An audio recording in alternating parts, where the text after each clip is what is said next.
굿모닝 YTN 3부로 이어갑니다. 튀르키예에서 지진이 발생한 지 일주일이 됐습니다. 기적 같은 구조 소식도 이어지고 있지만 숨진 사람은 3만 3천 명을 넘었고 내전을 겪는 시리아에서는 정치적인 이유로 구호품 전달에 차질을 빚고 있습니다. 보도에 조용성 기자입니다.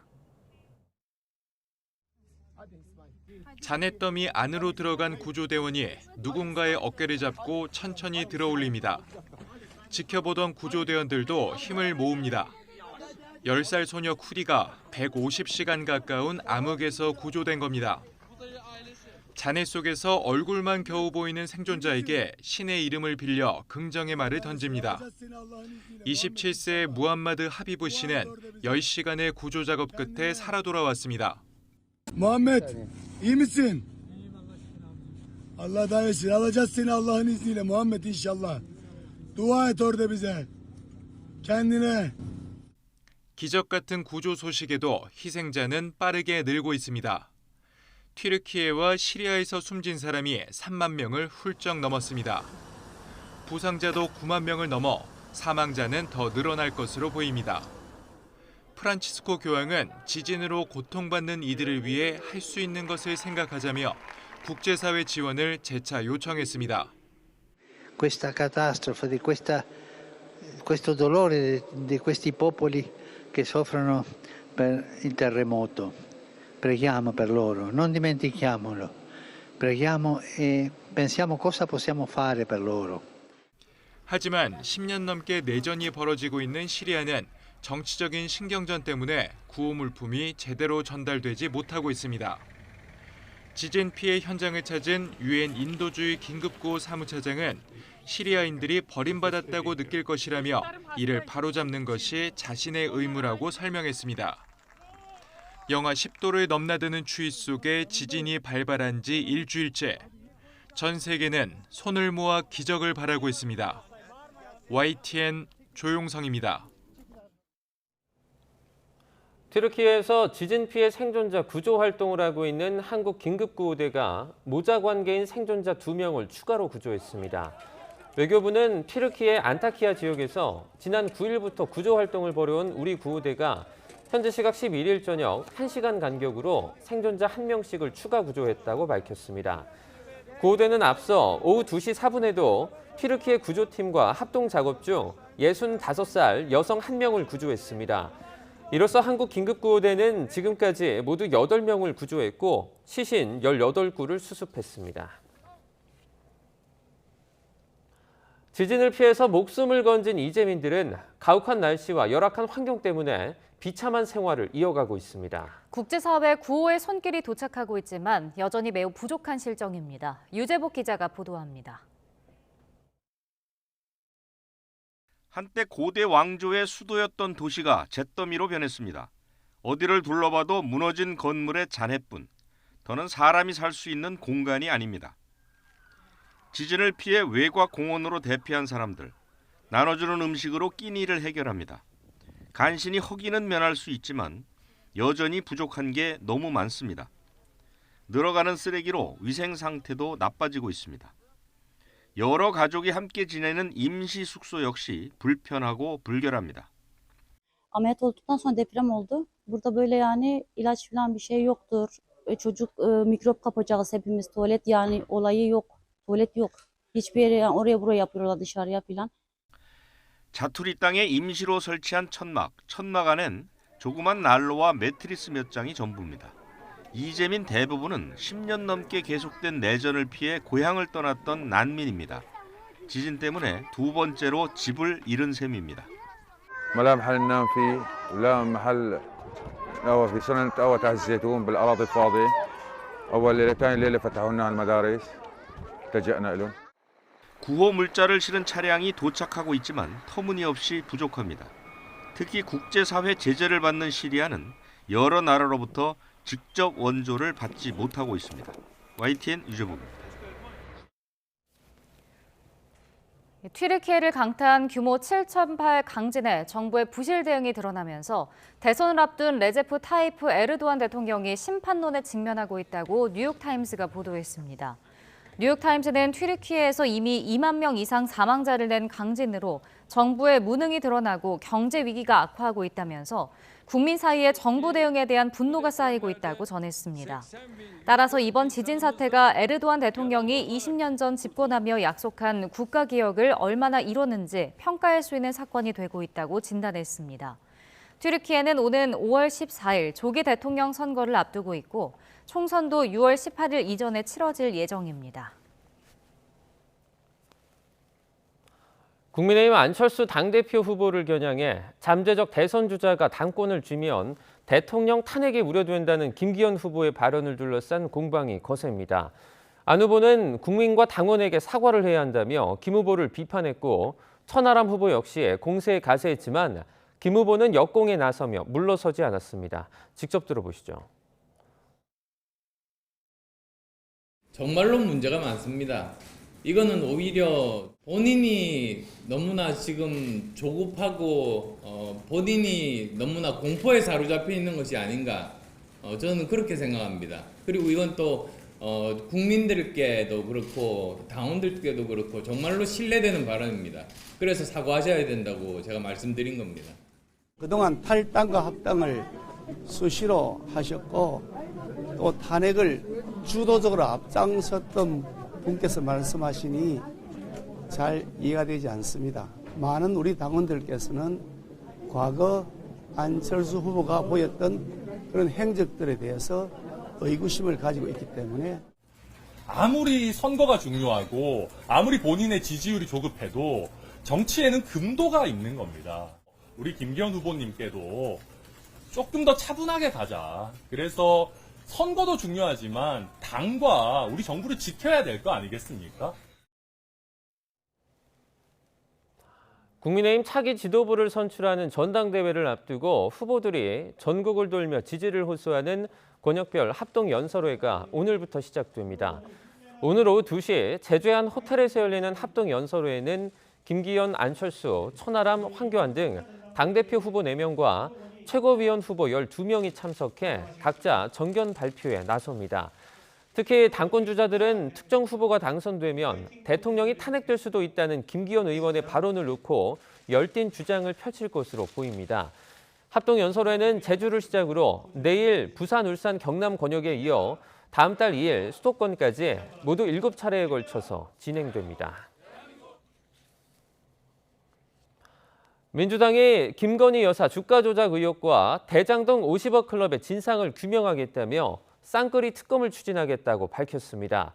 캐스팅 보트를 쥔 정의당은 50억 클럽 특검에는 찬성하면서도 김 여사 특검에 신중론을 내놓으며 온도차를 나타냈습니다.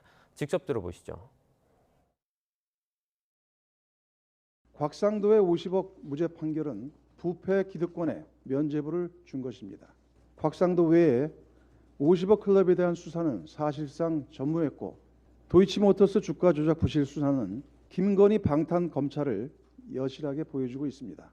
대장동과 김건희 여사 수사를 더 이상 검찰에 맡겨놔서는 안 된다는 요구가 크게 높아지고 있습니다. 대통령과 김건희 여사가 떳떳하고 당당하다면 특검에 즉각 응해야 합니다. 초안 조사를 빠르게 진행하고 명백히 밝히는 과정, 이것들이 지금 필요한 상황이죠. 지금은 논의할 단계나 이런 게 아니고 또 저희가 신중하게 접근하고 있고. 국민의힘 정진석 비상대책위원장은 더불어민주당의 김건희 여사 특검 요구는 법리도 없고 양심도 없다고 비판했습니다. 정 비대위원장은 어제 SNS에 4년째 계속되는 영부인 스토킹을 당장 중단하라며 이같이 적었습니다. 정 비대위원장은 김 여사가 연루됐다는 의혹을 받는 권오수 전 도이치모터스 회장의 주가 조작 사건에 대한 법원의 판단을 거론하며 공소시효가 지났고 공모관계도 인정되지 않아 특검을 추진할 이유가 없다고 주장했습니다. 김성태 전 쌍방울그룹 회장의 매제이자 그룹 금고지기로 알려진 김모 씨에 대해서 검찰이 구속영장을 청구했습니다. 수원지방검찰청은 김 씨에게 횡령과 배임, 자본시장법, 외국환거래법 위반 혐의 등으로 구속영장을 청구했습니다.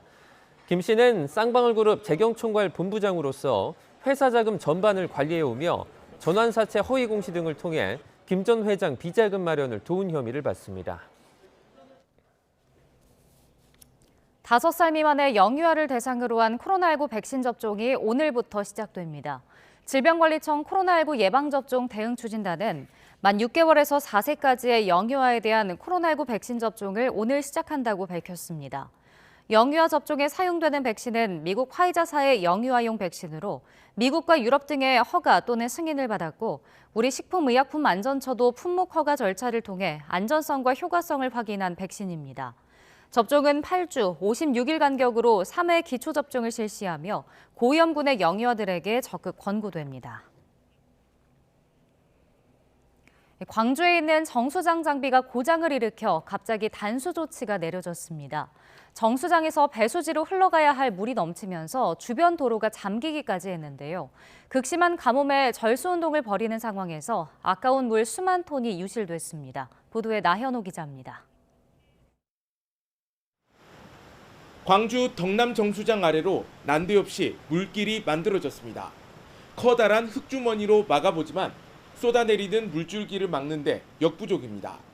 정수장에서 넘쳐 흐른 물만 5만 톤에 이르는 것으로 추정됩니다.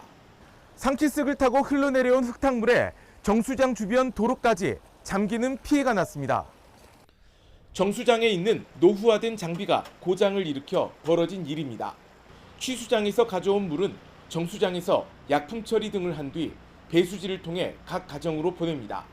그러나 갑자기 밸브가 열리지 않으면서 배수지로 물 공급이 중단된 겁니다. 유출 밸브도 작동을 해서 크로스가 된 것 같습니다. 근데 이런 부분들이 이제 또 복구를 했을 때 오픈이 돼야 되는데 이제 노후화되다 보니까 기계적인 결함이 발생한 것 같습니다. 결국 광주 서구와 남구, 광산구 그리고 일부 북구 지역에 단수 조치가 내려졌습니다. 복구가 이루어지더라도 다소 흐린 물이 유입될 수도 있는 상황입니다. 각 가정뿐만 아니라 식당과 카페 등 지역 전반으로 피해가 확산하지 않을지 우려됩니다. 물이 안 나와버리면 아무것도 할 수가 없어서 아무것도 하고 있지 못하는 상황이고요. 그러다 보니까 조금 대비책이 좀 이번 일을 계기로 잘 마련이 됐으면 하는 바람입니다. 최근 광주 지역은 극심한 가뭄을 겪으며 수돗물 절약 운동을 벌이는 상황이었습니다. 광주광역시는 단수 지역 시민들에게 병에 든 물을 공급하고 일부 지역은 다른 정수장에서 물 공급을 대체하도록 했습니다. YTN 나연호입니다. 광주 남구 덕남 정수장 시설 고장 복구가 완료돼 광주 서구 등 3개 지역의 단수 조치가 해제됐습니다. 광주시 상수도 사업본부는 어제 오후 6시 20분쯤 덕남 정수장의 물을 배수지로 보내는 공급 밸브의 긴급 복구를 완료했다고 밝혔습니다. 다만 정수장에서 가정까지 물을 보내는데 대여섯 시간이 걸리는 만큼 오늘 새벽 0시쯤부터 수돗물이 정상 공급됐다고 설명했습니다.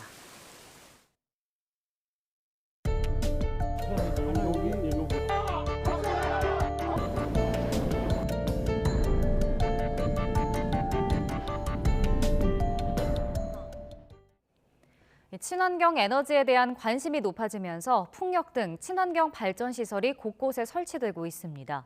올림픽이 열렸던 강원도 평창에도 풍력 발전기 설치가 추진되고 있는데요. 주민들은 강력하게 반발하고 있습니다. 홍성욱 기자가 취재했습니다. 대표적인 친환경 에너지 가운데 하나인 풍력 발전입니다. 최근 강원도의 한 작은 산골 마을이 이 풍력 발전기 설치를 놓고 잡음이 끊이지 않고 있습니다. 주민들은 왜 풍력 발전 설치를 반대하는 걸까요? 강원도 평창 산골 마을. 지난 2016년 귀촌한 홍한수 씨 부부는 요즘 밤잠을 설칩니다. 은퇴 후 노후를 보내기 위해 마련한 전원주택 인근에 대규모 풍력발전 단지가 들어선다는 소식 때문입니다. 마을과 1km도 떨어지지 않은 산 능선에 높이 100m가 넘는 풍력발전기 8기가 들어설 예정입니다. 은퇴 후에 이 산골에 와서 뭔가 좀 여유로운 삶을 같이 살아보겠다고 이렇게 들어왔는데 이렇게 되면 저희는 도저히 이곳에서 생활이 불가능하다고 생각됩니다. 풍력발전기에서 나오는 저주파 소음이 가장 큰 걱정인데 주민들이 반발하는 이유는 또 있습니다. 해당 마을은 지난 2016년 강원도와 평창군이 은퇴자들의 귀촌을 유도하기 위해 조성한 이른바 시니어 낙원. 도로와 상하수도 등 기반 시설까지 지원하며 와서 살라고 할 때는 언제고 이제와 주민들 의사는 묻지 않고 풍력발전기 설치를 추진하느냐는 겁니다. 저희들에게 전혀 아무런 고지도 없이 이런 것들이 사전에 진행됐다는 것에 대해서 저희는 도저히 인정할 수가 없습니다. 또 다른 주민은 환경 훼손과 산사태를 걱정합니다. 거대한 발전기를 설치하기 위해 나무를 자르고 숲에 길을 내야 하는데 마을은 과거 수해와 산사태로 쑥대밭이 된 경험이 있습니다. 2006년도 산사태 주된 원인은 거의 80, 90%는 인재라고 보면 되죠. 사람이 건드렸던데. 그러니까 자연적으로 했던 자연이 아주 보존된 지역은 산사태가 거의 안 났어요. 하지만 풍력발전단지 사업은 이미 산자부와 환경청 승인을 받았고 자치단체와 국유림관리소에 허가만 남겨놓은 상황. 저희한테 개발행위 허가를 받는 거고 지금 아시겠지만 이제 환경이라든가 경관, 소음 이런 건 전부 환경영향평가에서 다루거든요. 협의가 벌써 완료가 됐어요. 예, 작년에 7월달에. 은퇴자들의 낙원을 만들겠다며 자치단체가 나서서 조성한 마을. 하지만 풍력발전기 설치로 귀촌한 주민들의 꿈은 산산조각이 날 위기에 처해 있습니다. YTN 홍석입니다.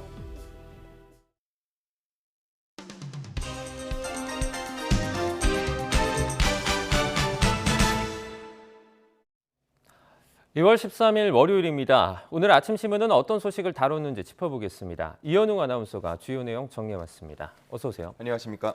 네, 첫 번째 기사 보겠습니다. 오늘도 튀르키예 지진 관련 기사부터 저희가 살펴보도록 하겠습니다.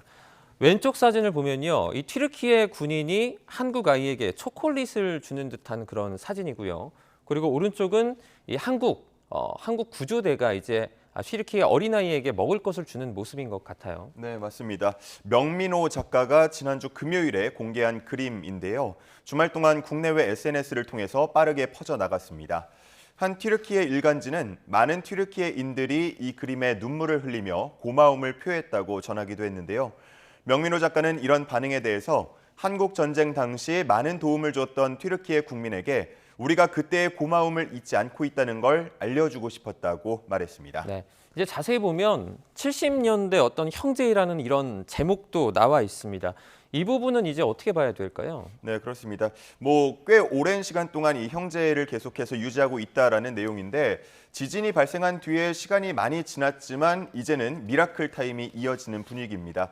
지금도 구조대원들은 단 한 명의 생명이라도 더 살리기 위해서 포기하지 않고 힘쓰고 있는 모습이고요. 한국일보에는 지금 보시는 것처럼 130시간이 넘어서 구조된 사람들의 사진도 함께 실려 있었습니다. 그리고 지금 확대되는 사진은 중앙일보에 실린 사진인데요. 우리 구조견 토백이의 모습입니다. 구조 과정에서 날카로운 물체에 발을 다쳤다고 하는데요.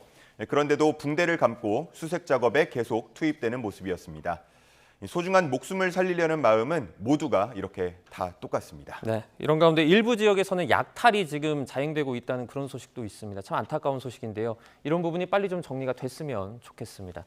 다음 기사입니다. 이제 얼마 뒤면 대학도 개강을 앞두고 있습니다. 지금 대학 인근의 월세가 급등해서 대학생들이 많이 힘들어한다고요. 네, 그렇습니다. 중앙일보 기사를 보면 대학가 월세 비용이 한 달에 7만 원가량 올랐다고 합니다. 이전에 보통 월세가 50만 원쯤 했던 걸 고려한다면 10% 이상 올랐다고 볼 수가 있겠는데요. 다시 대면 수업이 시작되면서 학교 근처에 방을 잡으려던 학생들은 상당한 부담을 느낀다고 합니다.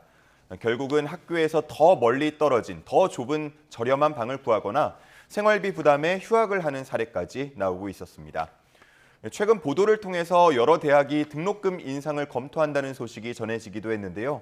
앞으로가 더 막막하다, 더 걱정된다는 반응도 나오고 있었습니다. 대학생들은 중고거래 앱 등을 적극적으로 활용하면서 생활비를 줄일 돌파구를 찾고 있는 모습이었습니다. 네, 고금리, 고물가의 영향을 이제 대학가도 피할 수 없는 것처럼 보입니다. 다음 기사도 이제 물가와 관련이 있습니다. 최근에 난방비 부담이 급증하자 일부 지자체에서는 지원금을 주기도 한다는데 어떤 상황이죠? 네, 그렇습니다. 가장 먼저 파주시가 한 가구에 20만 원씩 주겠다고 하면서 난방비 지원금 논쟁이 시작됐습니다. 그 이후 민주당 소속 단체장이 재임 중인 경기 기초지자체에서 지원금 검토가 이루어지고 있는데요. 현재까지 광명, 화성, 평택, 안성이 한 가구에 10만 원씩 지원금을 주는 방안을 검토 중으로 알려졌고요.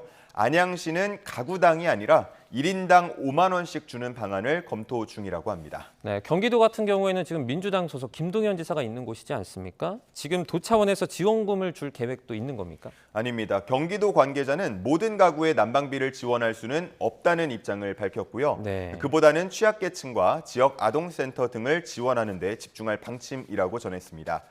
이렇게 어느 지역은 지원금이 나오고 어느 지역은 나오지 않으면서 상대적인 박탈감을 호소하는 목소리도 나온다고 했고요. 보편 지원이냐 선별 지원이냐 당분간은 논쟁이 이어질 것으로 보입니다. 네, 다음 기사 보겠습니다. 네, 이번 기사 내용은 나도 택배할래 매달 6천 명이 자격증을 딴다는 제목이 붙어 있습니다. 택배업을 하려면 이런 자격증이 필요한 건가요? 네, 그렇습니다. 택배 기사나 개인 용달 기사 등 사업용 화물차 운전 기사로 일하기 위해서는 자격증이 필요합니다. 화물 운송 종사 자격증인데요. 미래가 불안한 사람들이 갑작스러운 실직이나 투잡을 대비해서 미리 자격증을 따놓으려는 경우가 빠르게 늘고 있다고 합니다. 이 필기 시험장에 가보면 20대부터 고령층까지 연령층도 다양하다고 하고요. 회사원, 엔지니어, 군인, 퇴직자 등 직업도 다양하다고 하는데요. 최근 발표된 자료를 보면 5년 동안 이 자격 취득자가 20% 넘게 늘었다고 합니다. 네, 그래도 이제 매달 자격증 취득이 6천 명이면 매년이 아니라 매달이지 않습니까? 그래도 자격증 취득이 그렇게 어렵진 않나 봐요. 네, 기사에 따르면 한 1, 2주 정도만 온라인 강의나 문제집을 보면서 공부하면 큰 어려움 없이 딸 수 있다고 설명하고 있는데요. 네. 하지만 그러다 보니까 일각에서는 자격증이 남발되는 것 아니냐는 우려도 있다고 합니다. 기사가 많아지면서 콜 잡기가 어려워졌다는 1톤 트럭 배달 종사자의 인터뷰도 함께 실려 있었습니다. 네, 마지막 기사 보겠습니다. 지금 대구시는 그동안 시행이 됐던 의무 휴업, 대형마트 의무 휴업일을 일요일이 아닌 월요일로 지금 바꾸기로 결정을 했습니다. 어제가 이 시행 후 처음으로 일요일 영업을 했었는데요. 지금 반응들은 어땠습니까? 네, 고객들은 대부분 편하다는 입장을 보였습니다. 네. 평일에 퇴근하고 장까지 보려고 하면 상당히 피곤한데 비교적 여유롭게 장을 볼 수 있게 됐다면서 반기는 분위기였고요. 한편 주변 상인들의 입장은 다소 엇갈렸다고 하는데요. 당장 마트와 경쟁을 걱정하는 상인들은 아직은 지켜봐야겠지만 겹치는 품목이 많다면서 매출이 떨어질까 우려하고 있었습니다. 한편 마트가 쉬게 되면 유동 인구가 줄어든다면서 사람이 다녀야 장사가 잘 된다고 생각하는 반응도 있었습니다. 네, 과거에는 이 경쟁 구도가 대형마트 대 전통시장이었다면 이제는 온라인 대 오프라인이다 이런 말도 있어요. 네, 그렇습니다. 그래서 이번 의무 휴업일 변경 때에도 마트와 인근 상인들이 협력하기로 하는 모습을 보이기도 했는데요. 예컨대 대형마트 쪽에서 평일에 주차장을 무료로 개방해서 주차가 어려운 전통시장 이용객들의 편의를 돕는 시기였습니다. 한편 이번 의무 휴업일 변경 결정에 대형마트에서 근무하는 근무자들의 의견이 반영되지 않았다면서 가족들과 함께 쉴 일요일을 돌려달라는 비판의 목소리도 나오고 있었습니다. 네, 알겠습니다. 오늘 굿모닝 브리핑은 여기까지 듣겠습니다. 이현웅 아나운서였습니다. 고맙습니다. 감사합니다.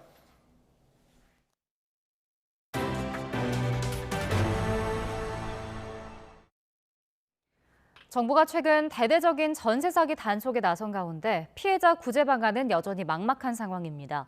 정부가 적극 개입해야 한다는 목소리가 나오긴 하지만 이 또한 국민 세금이 들어야 하는 만큼 쉽지 않은 상황입니다. 보도에 강민경 기자입니다.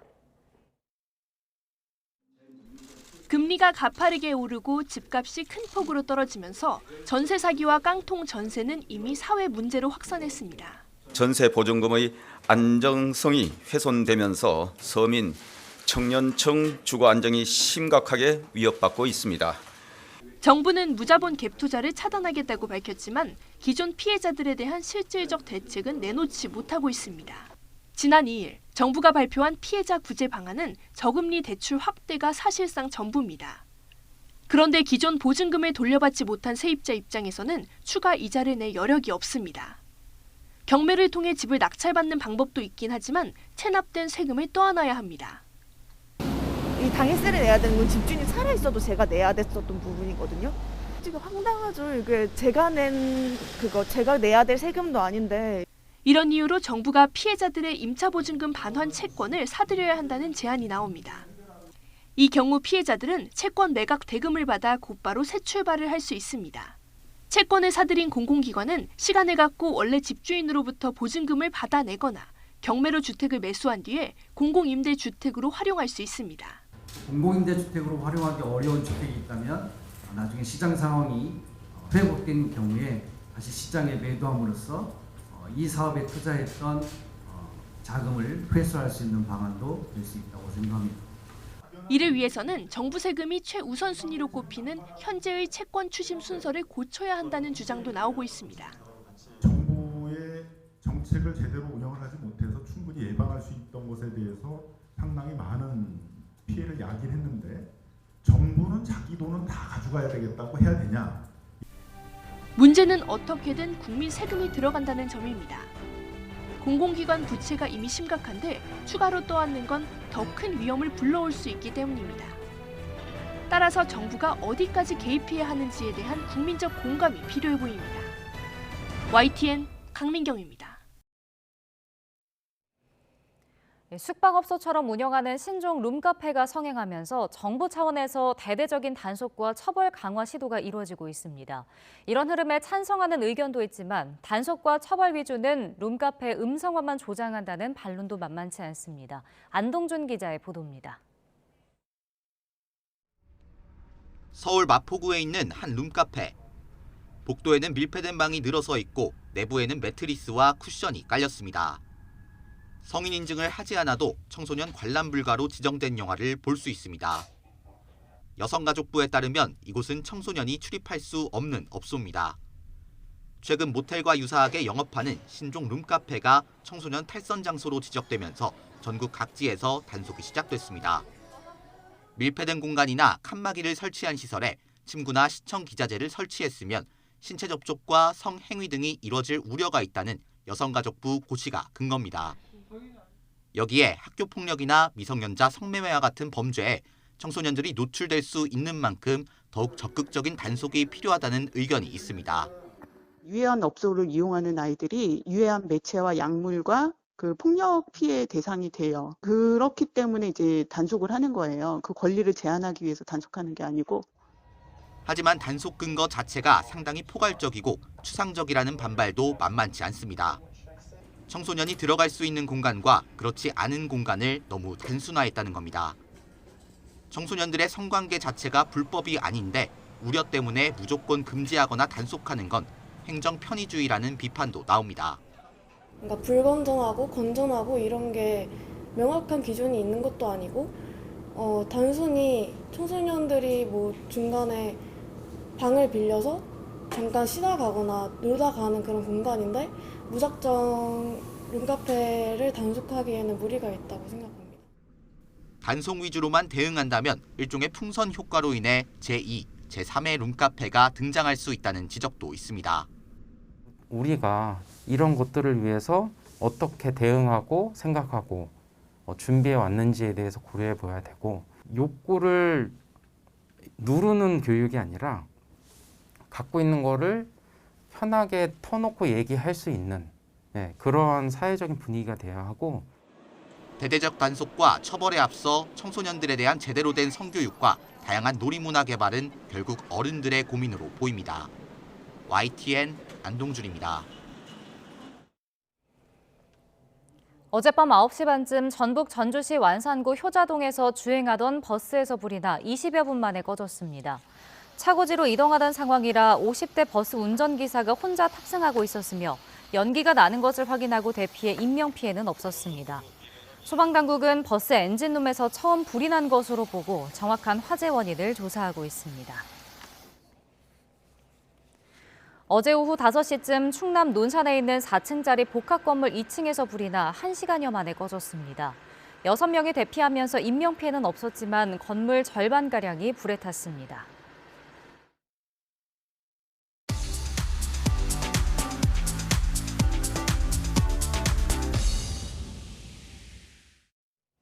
경제 소식을 빠르고 친절하게 전달해 드립니다. 오늘 굿모닝 경제는 이인철 참 좋은 경제 연구소장과 함께하겠습니다. 어서 오세요. 어서 오세요. 네, 먼저 지난주 SM 엔터테인먼트 경영권 인수를 둘러싼 이른바 쩐의 전쟁이 벌어지면서 상당한 관심을 모았는데요. 이 부분부터 저희가 얘기를 좀 나눠보도록 하겠습니다. 네. 지금 어떤 상황이죠? 그렇습니다. BTS의 소속사 하이브가 SM의 이제 최대 주주로 도약할 수 있는 이 발판이 마련되면서 K-팝 공룡 탄생을 예고하고 있습니다. 하지만 아직 인수까지는 갈 길이 좀 멀다. 변수가 여러 가지가 있는데 크게 한 3가지를 좀 체크해 보겠습니다.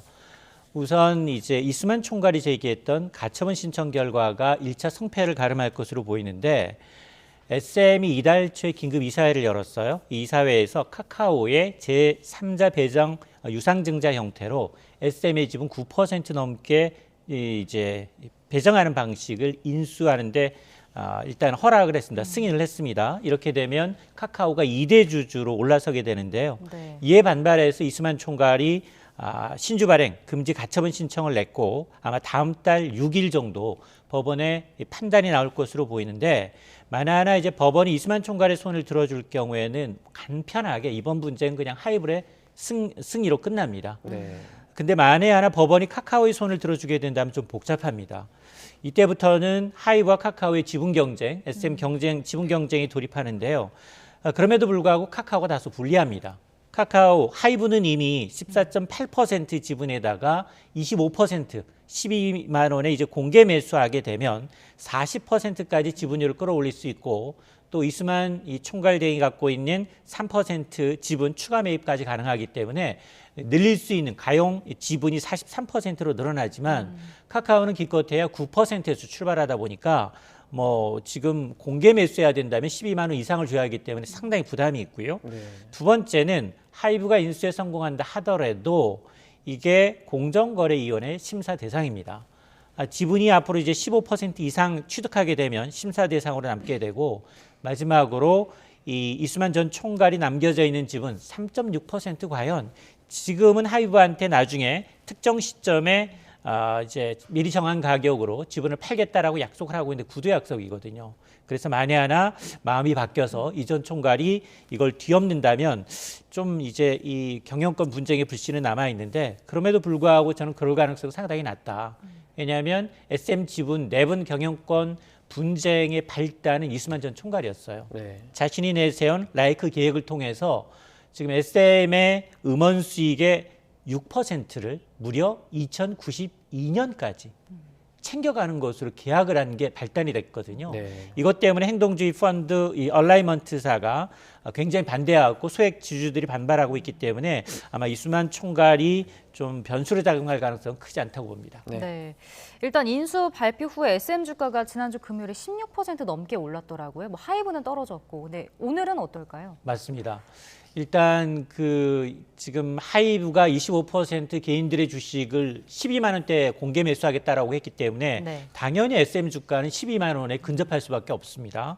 그런데 하이브의 경우에는 이 지금 인수 자금이 만만치가 않아요. 지금 지난주에 발표했던 SM 엔터테인먼트의 지분 14.8% 인수 금액만도 이것도 12만 원으로 치면 4,200억 원 상당이고요. 여기다 25% 추가로 매수할 금액이 7,100억 원대입니다. 이거 합치게 되면 1조 1,300억 원대 자금이 투입되는 셈이거든요. 여기에다가 만약 카카오랑 지분 경쟁을 벌이게 된다면 더 인수자금 압박은 더 커질 수밖에 없습니다. 그래서 하이브의 주가는 좀 다소 하락했는데 그럼에도 불구하고 지금 이 주주들은 정말로 지금 이 M&A를 지금 정말로 좀 흥미진진하게 바라볼 수밖에 없는 게 더 갈 수밖에 없는 상황이거든요. 여기 지금 카카오도 지금 물러설 수 없는 상황이고 물론 카카오의 대응이 향후 이제 주가 향방이 크게 이제 변수가 될 것으로 보이는데 왜냐? 지금 시가총액을 따져봤더니 하이브의 시가총액은 지금 8조 1천억 원대가 넘고요. 그리고 SM의 시가총액이 2조 7천억 원대예요. 총 11조 원의 거대 공룡이 탄생하게 되는데 CNN은 뭐라고 얘기하고 있느냐? 하이브가 SM을 인수할 경우 글로벌 빅3 이 엔터테인먼트 업체 소니, 유니버셜, 워너뮤직과 함께 어깨를 나란히 할 수 있는 큰 이제 공룡이 탄생하게 됐다라고 이제 소개를 하고 있습니다. 부동산 소식도 좀 살펴볼게요. 서울 아파트 전세값이 지금 큰 폭의 하락세를 보이고 있습니다. 지난해 말에 13억에서 최근에 7억 원대까지 떨어진 것도 있다 그래요. 이렇게 맞습니다. 하락폭이 큰 이유가 있습니까? 물량의 장사 없다. 신규 입주 아파트들이 강남권에 3,000세대, 그리고 이제 동작구의 1000여 세대 가까이 밀량이 쏟아지니까 전세 가격이 속절없이 떨어지고 있고요. 네. 그 신규 물량이 떨어지게 되면 인근 지역의 전세가까지 동시에 끌어내리는 현상이 나타나고 있는데 실제로 한국부동산원에 따르면 2월 첫째 주 강남권 11개 구의 전셋값은 일주일 전에 비해서 1.11% 떨어졌습니다. 네. 강북권 14개 구 하락폭 0.77%보다도 30%가량 강남권이 더 떨어졌어요. 특히 신규 입자 물량이 많은 강남구의 경우에는 전셋값이 무려 1.39%나 하락을 했고요. 또 흑석동에도 한 1,700여 가구 신규 입주 앞두고 있는데 여긴 1.7% 가까이 떨어지고 있습니다. 네. 자, 근데 문제는 뭐냐? 올해 강남권에서만 2만여 가구가 신규 입주하게 됩니다. 이렇게 신규 입주 물량 폭탄이 떨어지게 되면 앞서서 강남권에서 13억이었던 전세 가격 국민 평형이 뭐 7억 원대까지 떨어졌다라는 얘기가 네. 아마 올해 내내 당분간 이어질 가능성이 상당히 높습니다. 네. 자, 다음 소식입니다. 연말 주요 시중은행에서 이제 직원 2,200여 명이 희망퇴직한 것으로 나타났는데 이 특별퇴직금으로 1인당 평균 6, 7억 원 정도가 지급됐다고 하더라고요. 그렇습니다. 이게 은행들 이자 수익으로 직원 복지를 너무 챙겨준 거 아니냐 이런 비판은 피하기 어려울 것 같은데요. 맞습니다. 지난해 이제 4대 은행들 이자이익으로 40조 원 가까이 벌어졌어요. 사상 최대입니다. 네. 2년 연속 사상 최대예요. 자, 이런 상황에서 지금 그 경영 공시했던 시중은행들의 이제 희망퇴직 비용을 반영한 것을 좀 봤더니 1인당 6억 원 최소 6억 원 이상을 챙겼다는 거예요. 자, KB국민은행을 봤더니 희망퇴직 인원이 700여 명으로 가장 많은데 지금 한 이 퇴직 비용만 한 2,700억 원인데 이걸 한 명당으로 나눠봤더니 한 3억 8천만 원대. 신한은행은 3억 4천만 원, 네. 우리은행이 가장 많습니다. 4억 4,300만 원인데 여기 고령자, 정년 앞둔 고연차 연령이 많았기 때문인 거 보여요. 이게 특별상여금이에요. 그러면 네. 법정퇴직금이 별도로 있어요. 네. 법정퇴직금이라는 건 통상임금 3개월 원금 평균 원임금에다가 곱하기 근속 연수를 곱하게 되거든요. 네. 이게 보통 2, 3억 원에 달한다는 겁니다. 이러다 보니 지금 6억 원에서 7억 원, 특히나 일부 은행의 경우에는 최상위 이 5명은 10억 원 이상의 퇴직금을 챙겼다라는 얘기가 나오는데요. 네. 지금 이자 장사한다고 비판 많았잖아요. 네. 이자 장사하면서 정말 이 대출자들은 금리 때문에 허덕이고 있는데 깎아준다고 했는데 생색내기에 그쳤고 여기에다가 성과금 명목, 인원 감축 명목으로 희망퇴직 명목으로 막대한 돈을 사용하고 있다라는 지적이 나올 수밖에 없는 대목입니다. 네. 이번에는 오는 4월부터 이제 대한항공 마일리지 제도가 크게 바뀌게 되는데요. 바뀐 내용을 좀 보면 소비자들의 불만이 클 수밖에 없을 것 같아요. 맞습니다. 계약 수준이에요. 우리 지금까지 사상 최대 실적 낸 데 은행, 정유업종으로 알고 있는데 항공사도 사상 최대예요. 네. 대한항공이 매출 따져봤더니 지난해 13조 4천억 원, 영업이익이 2조 8천억 원인데요. 네. 영업이익이 2배 가까이 늘었어요. 왜 영업이익이 늘었느냐? 일단 기내에서 서비스가 다 없어졌어요. 하물 음료수조차 안 줍니다. 그리고 인력 줄였어요. 여기에다가 이제 워낙 화물기 이제 수요가 많으니까 승객가 없으니까 의자 뜯어서 화물 운송했거든요. 네. 이러다 보니까 사상 최대였는데 문제는 4월부터 마일리지 개편을 봤더니 계약이에요. 무슨 얘기가 나오고 있느냐? 파리 가려다가 발리도 못 갈 판이다라는 불만이 지금 터져 나오고 있습니다. 네. 특히 미주, 유럽 중장거리 노선을 늘 이용해야 되는 교포들의 불만이 상당합니다. 네. 우선 따져보게 되면 단거리 노선 중국, 일본 등 일부 노선만 5천에서 10,000마일리 정도를 깎아줬어요. 여기는 정말로 비선호 노선도 껴 있습니다. 네. 그런데 중장거리 노선, 미주, 유럽 노선은 왕복 기준 적게는 3만에서 5만 마일리지, 최고는 11만 마일리지를 더 받는 구조예요. 네. 이게 1만 마일리지가 제주도 왕복 무료 항공권 규모거든요. 네. 근데 깎아주는 것은 주로 단거리 동남아 일부고요. 미주, 유럽, 중남미, 장거리 노선은 계약 수준인데 문제는 뭐냐? 지금 대한항공이 아시아나 인수합병 승인을 받고 있습니다. 이게 인수하게 되면 땅콩 갑질은 갑질이 아니야. 네. 소비자들한테 갑질이 정말 우려되는데 자동차로 비교하게 되면 국내에서 자동차 살 거면 현대차만 사. 현대 기아차 중 하나 선택해라는 거거든요. 왜냐하면 저가 항공사는 장거리 노선이 없습니다. 자, 그러다 보니까 특히 뭐가 바뀌느냐? 모닝캄 제도가 바뀌어요. 모닝캄이라는 건 뭐냐? 대한항공을 자주 이용하는 고객들한테 주는 혜택이에요. 네. 그동안은 변경 주기가 2년이었어요. 변경 주기 1년으로 단축합니다. 여기에다가 그동안은 비행기 탄 실적 플러스 신용카드 마일리지를 더해서 계산하는 걸 인정해줬어요. 네. 근데 앞으로 안 됩니다. 앞으로는 온전히 비행기 탄 거리 횟수만 인정이 돼요. 그러니까 카드 마일리지 아무리 많이 써도 거기는 모닝캄제에 대한 혜택이 빠지고요. 네. 더 속 타는 건 뭐냐?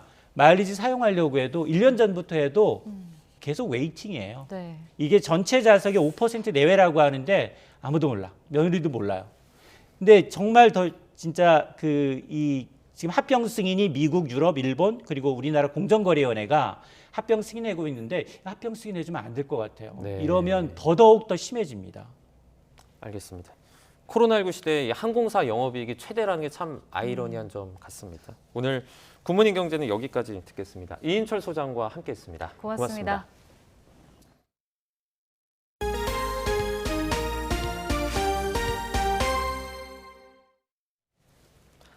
한일 관계 개선의 선결 조건인 일제 강제동원 피해자 배상 문제를 논의하기 위해 한일 외교차관이 미국 워싱턴에서 만납니다. 조현동 외교 1차관은 한일 사이 이견을 많이 좁힌 부분도 있다며 조속히 결론 내길 희망했습니다. 워싱턴에서 권준기 특파원입니다. 한미일 외교차관 협의회를 하루 앞두고 워싱턴 공항으로 입국한 조현동 외교 1차관. 조 차관은 한미일 협의 이후에 이뤄질 한일 양자회담에서 강제징용 문제가 핵심 의제가 될 것이라고 말했습니다. 오랜 기간 협의로 이견을 많이 좁힌 부분도 있지만 결론이 언제 날지 예단하긴 힘들다고 밝혔습니다.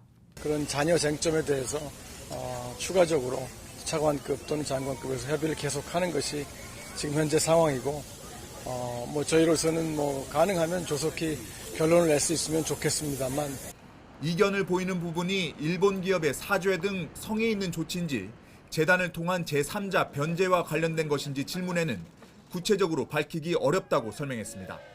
일본이 올봄 후쿠시마 방사능 오염수 유출을 시작할 것으로 보이는 가운데 이와 관련한 우려도 전달하겠다고 밝혔습니다.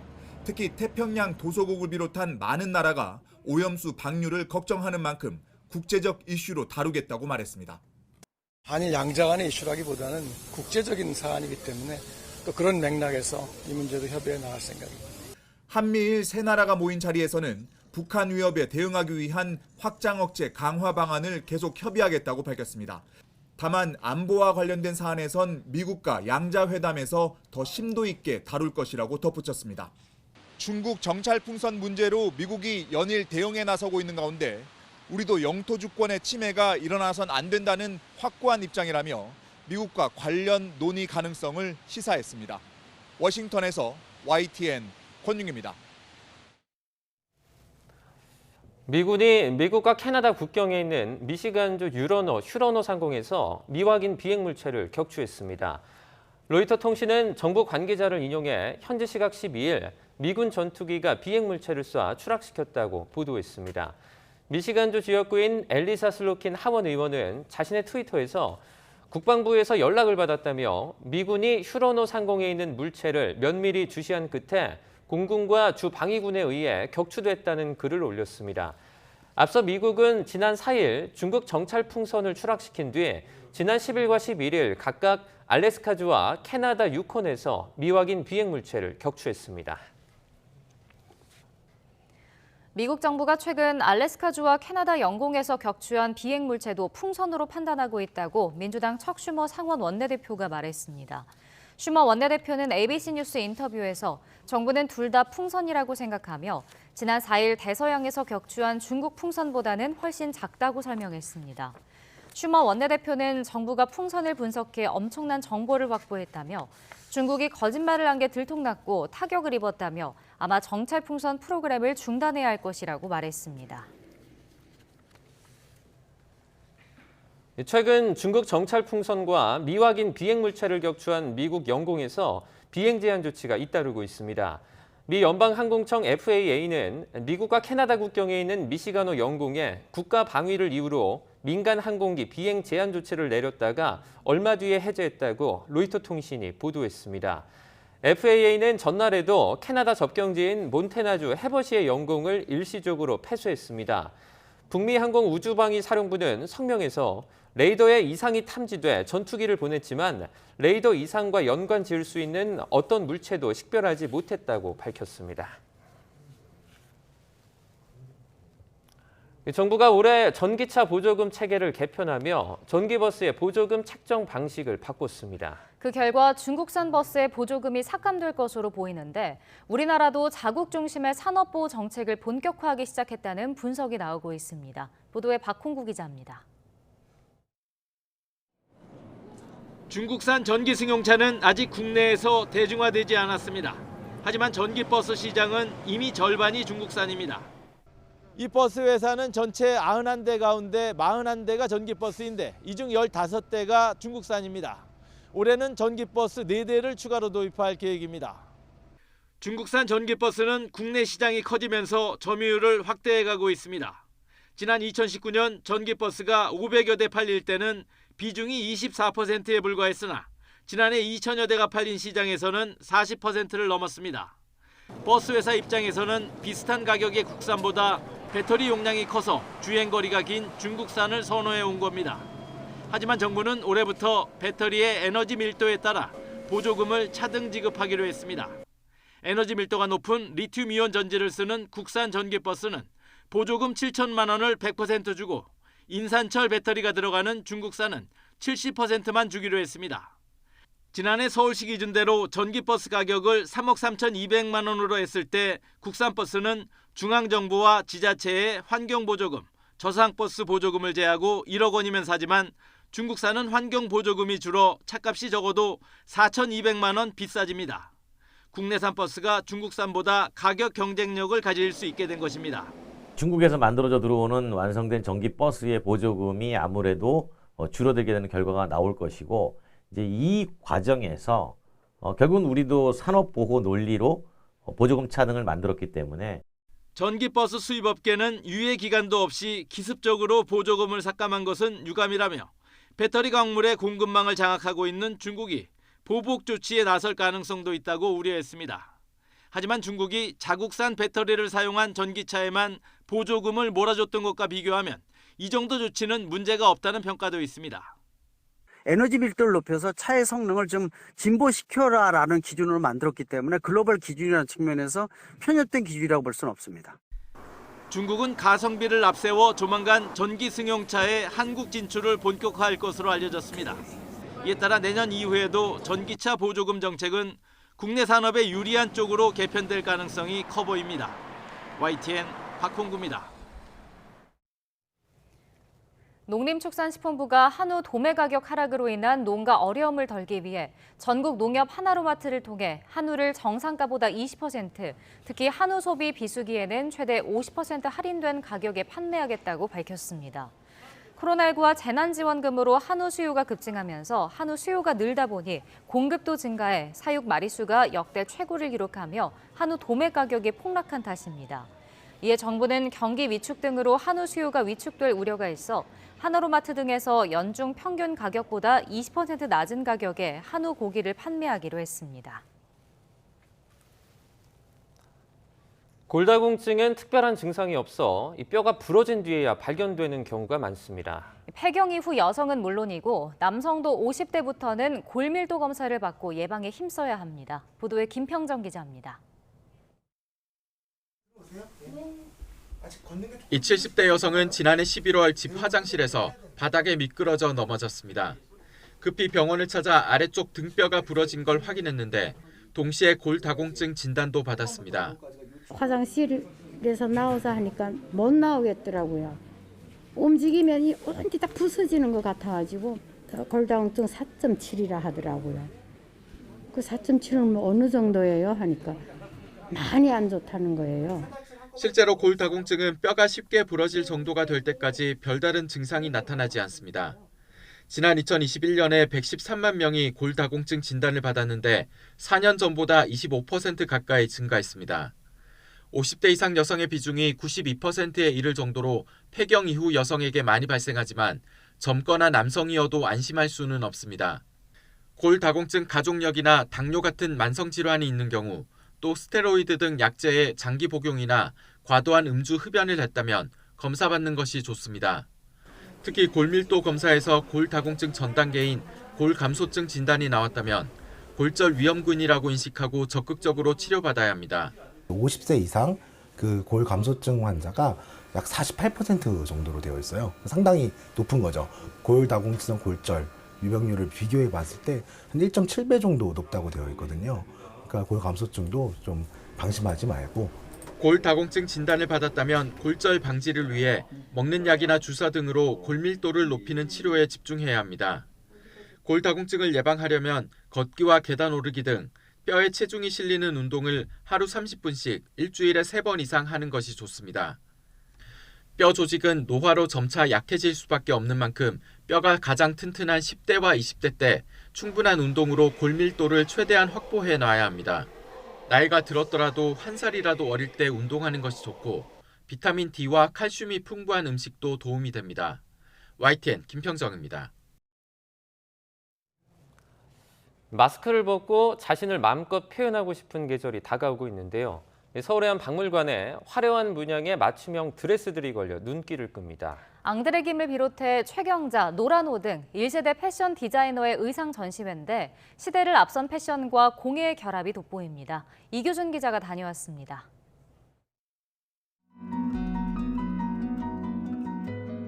(1956년) 나는 불란소 파리에서 돌아와 우리나라에서는 처음으로 패션쇼를 개최했다. 앙드레 김씨로 말하자면 시인의 유일의 남성 양장 디자이너로서 그의 단골 손님들 간의 인기가 대단하다고 합니다. 1세대 패션 디자이너 최경자, 노라노, 앙드레 김의 의상을 한자리에서 볼 수 있는 전시가 열렸습니다. 60, 70년대 인기가 높았던 노라노의 웨딩 드레스를 비롯해 앙드레 김 패션쇼에 섰던 배우 장동건이 입었던 옷이 눈길을 끕니다. 이번 전시는 특히 섬세한 수궁의 기법을 적용한 디자이너들의 장인 정신에 초점을 맞췄습니다. 최경자의 타이넥 드레스에서 옷감에 촘촘하게 주름을 잡아 입체감을 살린 장식 효과를, 앙드레 김의 화려한 드레스에선 특정한 천을 덧붙인 아프리케 기법을 확인할 수 있습니다. 하나하나 비딩을 해서 구슬 장식을 하는 것들, 아니면 저 장식들을 하나하나 다 옷에 덧붙여가지고 만들어내는 어떤 회화적인 느낌들, 이런 것들은 조금 다른 차원의 장인정신적인 그런 부분이라고 생각이 돼서 패션과 공예의 접점을 모색하기 위해 1세대 디자이너 의상협회, 조예령, 문보리, 김계옥 등 현대 섬유 공예 작가들의 작품을 배치했습니다. 서울공예박물관은 이번 전시를 통해 공예 정신으로 패션의 개성을 살렸던 시대를 기억하고 전통과 현대를 잇는 공예 요소를 재조명하는 기회가 되길 바라고 있습니다. YTN 이교준입니다. K옥션은 오는 22일 서울 강남구 신사동 본사에서 열리는 2월 경매에 78점, 약 45억 원 규모의 작품이 출품된다고 밝혔습니다. 이번 경매에서 대표작은 박수근의 1950년대 작품 노상으로 추정가는 4억 5천만 원에서 8억 원입니다. 김환기의 뉴욕시대 1970년작 무죄를 비롯해 윤영근의 무죄, 이우환의 조응 등 거장들의 작품도 나옵니다. YTN과 한국외국어대학교가 주최한 제9회 초등학생 영어토론대회가 이틀 동안 열렸습니다. 코로나19 여파로 비대면 온라인 방식으로 열린 이번 대회에는 79팀 모두 316명이 참가해 열띤 토론을 펼쳤습니다. 토론 주제로는 교육과 미디어, 가족, 과학과 기술, 정의, 환경 등 학생들이 고민할 수 있는 사회적 현안이 제시됐습니다.